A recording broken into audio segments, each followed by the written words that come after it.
1971 সালের 25শে মার্চ রাতে যেখানে ঘুমন্ত পুলিশ সদস্যদের উপরে হানাদার বাহিনী অপারেশন সার্চলাইটের নামে বর্বর হামলা চালিয়ে শত শত পুলিশ সদস্যকে হত্যা করেছিল।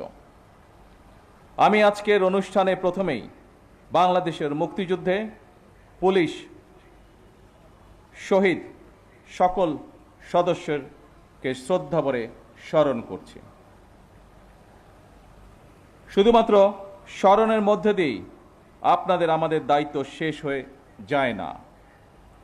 বাংলাদেশের স্বাধীনতা অর্জনের জন্য যে সকল শহীদ পুলিশ সদস্য আত্মত্যাগ করেছিলেন, যে কোনো মূল্যে সেই স্বাধীনতা রক্ষা করা আমাদের পবিত্র দায়িত্ব। এই বাংলাদেশে আর কোনো ফ্যাসিবাদ স্বৈরাচার যেন পুলিশ সদস্যদেরকে দেশ এবং জনগণের স্বাধীনতার বিরুদ্ধে ব্যবহার করতে সক্ষম না হয়।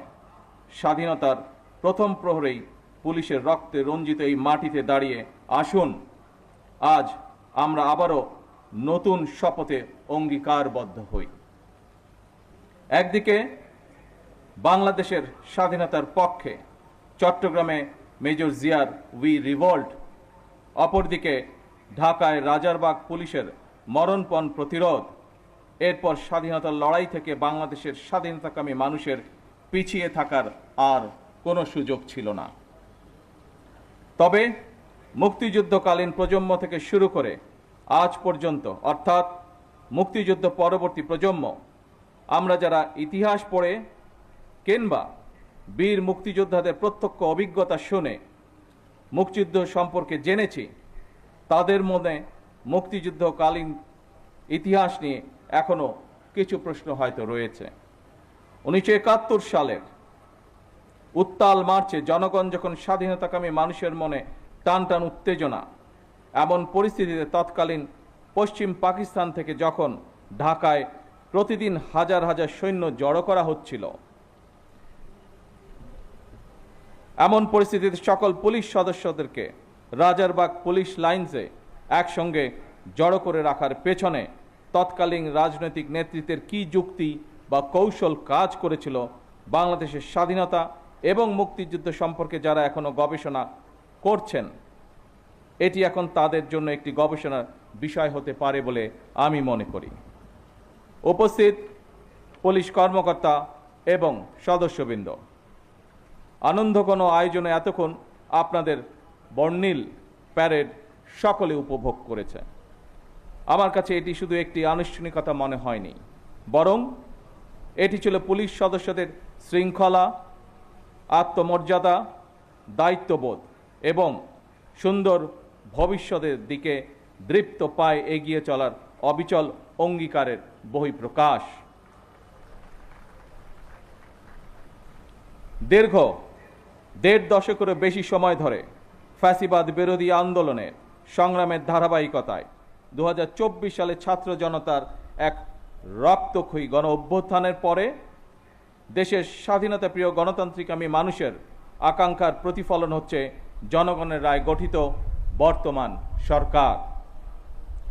বছরের পর বছর ধরে অসংখ্য হামলা মামলার শিকার, নিপীড়িত, নির্যাতিত অধিকারহারা মানুষ। বর্তমান গণতান্ত্রিক সরকারের সময় শান্তি এবং নিরাপত্তা চায় জনগণ। দেশের জনগণের শান্তি এবং নিরাপত্তা নিশ্চিত করা আপনাদের কার্যক্রম, অর্থাৎ পুলিশের ভূমিকার উপরেই সবচেয়ে বেশি নির্ভরশীল।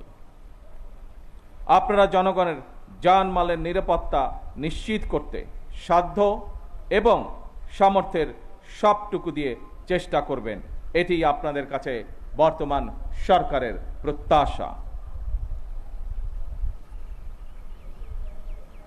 উপস্থিত অফিসার এবং পুলিশ বাহিনীর সদস্যবৃন্দ, ত্রয়োদশ জাতীয় সংসদ নির্বাচন প্রমাণ করেছে বাংলাদেশ পুলিশের পক্ষে দক্ষতা এবং পেশাদারিত্বের সঙ্গে দায়িত্ব পালন সম্ভব।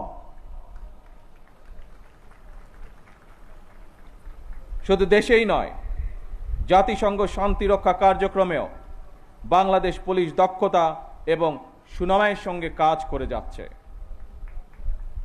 বিশ্বের বিভিন্ন দেশে শান্তি প্রতিষ্ঠা আইন শৃঙ্খলা রক্ষা এবং মানবাধিকার সুরক্ষায় আমাদের পুলিশ সদস্যরা পেশাদারিত্ব, সাহসিকতা ও মানবিকতার উজ্জ্বল দৃষ্টান্ত স্থাপন করেছেন।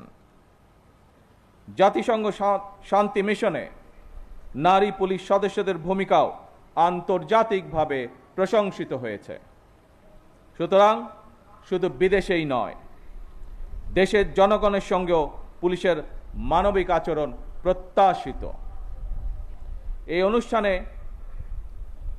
এই পর্বে কিছু সময় পরেই আমি কল্যাণ প্যারেড অনুষ্ঠানে আপনাদের সঙ্গে যোগ দেব। সেই অনুষ্ঠানে সারা দেশের পুলিশ কর্মকর্তা এবং সদস্যগণ অনলাইনে যুক্ত থাকবেন। সেই অনুষ্ঠানেও আপনাদের সঙ্গে আমি আরও কিছু বক্তব্য উপস্থাপন করব। এই প্যারেডে অংশগ্রহণকারী পুলিশ এবং র্যাবের যেসব কর্মকর্তা এবং সদস্যগণ নিজেদের দক্ষতার প্রমাণ রেখেছেন, যারা এমন একটি মনোমুগ্ধকর আয়োজন সুন্দরভাবে সম্পন্ন করেছেন, আপনাদের প্রত্যেককে ধন্যবাদ এবং অভিনন্দন জানাই। বাংলাদেশ পুলিশ সপ্তাহ 2026-এর সার্বিক সাফল্য কামনা করছি। আল্লাহ হাফেজ। বাংলাদেশ জিন্দাবাদ।